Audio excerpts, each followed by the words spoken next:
Coming up, tributes pour in for comedy actor Rik Mayall, who grew up in Worcestershire. 2 schools in Birmingham are to lose their funding after damning Ofsted reports put them into special measures.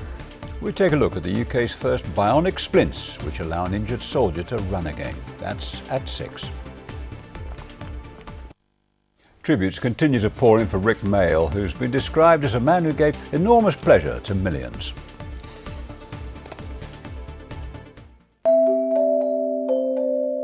We've got all the very latest stories from here and around the world coming up in half an hour. That's after the news from where you are.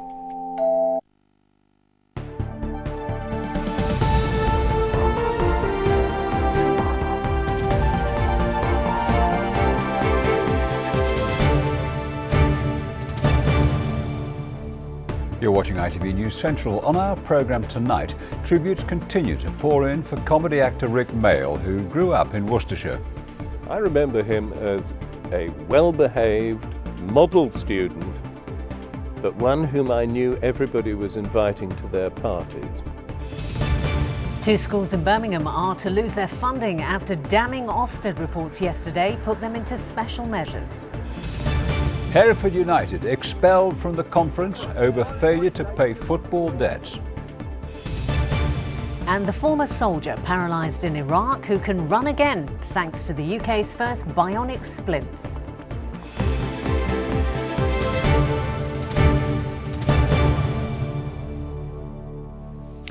Good evening. Tributes have continued to pour in today for Rik Mayall, the comedy actor who died suddenly. It's thought the star of The Young Ones and Blackadder may have had a seizure. He suffered a head injury 16 years ago in a quad bike accident.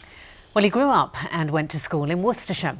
And today, the head teacher said he was unconventional but brilliant and gave enormous pleasure to millions of people. Our correspondent Mark Goff has been speaking to one of his old teachers and going through his school report. He was outrageous. It's me! Hooray! And anarchic, but in the words of one showbiz colleague, Rik Mayall was a real star. I've got such a crush on him. He went to King's School in Worcester, where impersonating teachers became a party piece. Tim Hickson was his physics master. He was an attentive, model student, or so I thought. It was only later when I realised what talents he had elsewhere that it became fairly apparent to me that part of his attentiveness was watching me and my foibles so that he could take me off, as he took off all the staff, at parties of his friends. This report was written by Rik's teachers when he was applying to go to university. His headmaster wrote, "He is a gifted actor and deeply interested in drama, but his impressive list of interests shows that he is not a one-track person. I agree about his suitability for the course for which he has applied and recommend him strongly." That's nice, isn't it? Yeah. The history master in his reports was flattering. Or was he? When it says an interesting boy, that usually means somebody who is interesting because you wonder why he's somehow behaving as he does. I find that rather difficult to believe. Who contributes well in class. That means he says a lot, whether you want him to or not. He was a liar? But I somehow expect him to be more mature than he is. Sir? Yes, sir. Right at the back. Which means I wish he would be.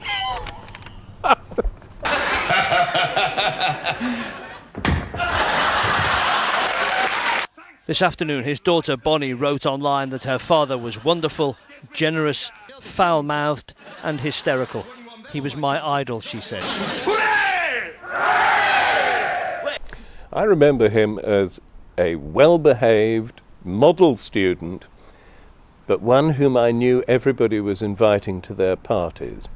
I wasn't quite sure why at the time. I suspect I know now.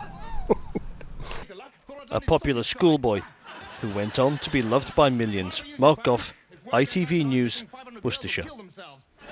Indeed so. And you can see more tributes to Rik Mayall and some classic clips from the comedian on our website. Go to itv.com/central.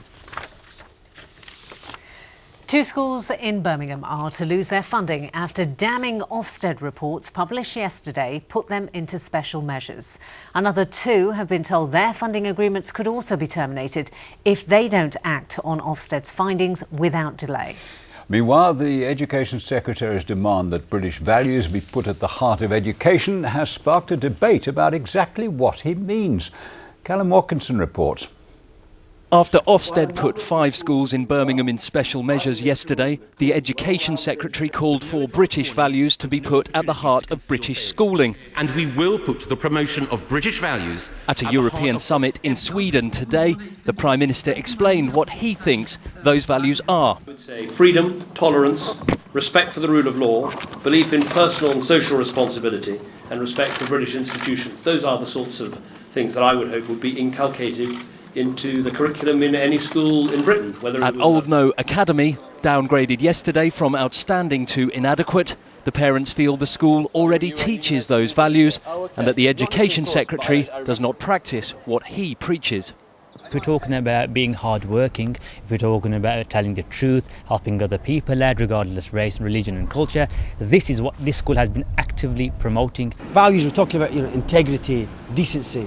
Fortunately, we've not seen that from Gove or from Wiltshire or Ofsted. Or maybe they need a lesson to themselves about what British values are before they come preaching to others. Old No received a letter today from Lord Nash, the schools minister. It's been told to take immediate action on the Ofsted report or lose its funding. No such second chances for Parkview, the school at the centre of the row, which got a letter too. Summarising Ofsted's findings, Lord Nash said they were of grave concern. This letter, he said, is notice of the Secretary of State's intention to terminate the supplemental funding of the Academy. As the students here get used to a life under special measures, the governors will be worrying about how to pay the bills. Trying to run an academy without a funding agreement is like trying to run a business without any cash or credit. It simply isn't possible. It means it's over. If you haven't got your funding, you cannot run your school, you cannot pay staff wages, you cannot pay the heating bills, you cannot buy the equipment students need in order to learn. It is over. The trust that runs Parkview has said it will challenge Ofsted through legal channels, but its primary school, Nansen, has also lost its funding. How long will this defiance last once the cash dries up? Callum Watkinson, ITV News, Birmingham. Well, the fallout of the Trojan Horse affair is still dominating events at Westminster. There are arguments about the rights and wrongs of snap inspections. There's also continuing disagreement about the future governance of schools. For the latest, let's cross live now to our political correspondent, Alison Mackenzie. Alison, are we any clearer on a way forward? Well, it depends who you think should be in charge of finding a way forward. Parents, governors, teachers, or do you believe that the buck stops here at the Department for Education? Well, one man who does is the Shadow Education Secretary, Tristram Hunt, the Stoke MP, who's revealed more details of a letter he says was sent to the department back in 2010 that wasn't acted upon. What we've learned today is that in December 2010, Tim Boys, the respected Birmingham head teacher, told a government minister, Jonathan Hill, of his concerns about radicalism and potential extremism in Birmingham schools. At that meeting were senior advisors to the Education Secretary, Michael Gove, and yet for 4 years ministers have failed to act. So we need to know what they knew when and why they didn't act upon it. So Central Tonight asked Mr Gove's office that question. His reply to me: I was not at that meeting, nor was I informed of the contents. He says an investigation is now underway.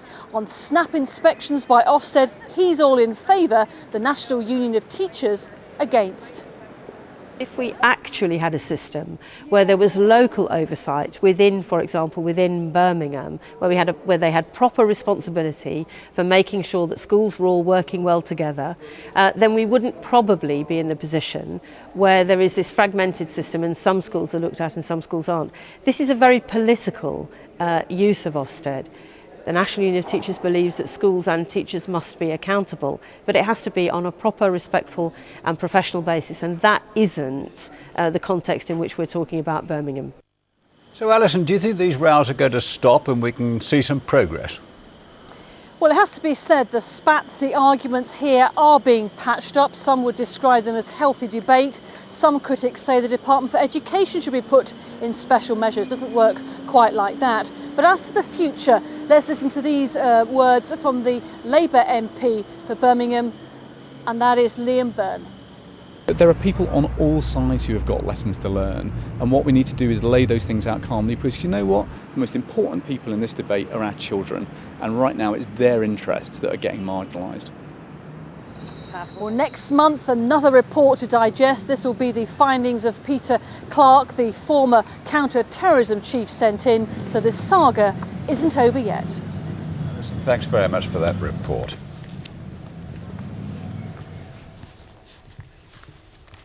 Some sports news now, and Hereford United have been expelled from the football conference following their failure to pay their bills.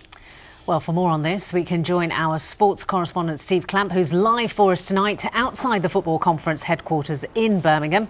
And Steve, is it all over now for football in Hereford?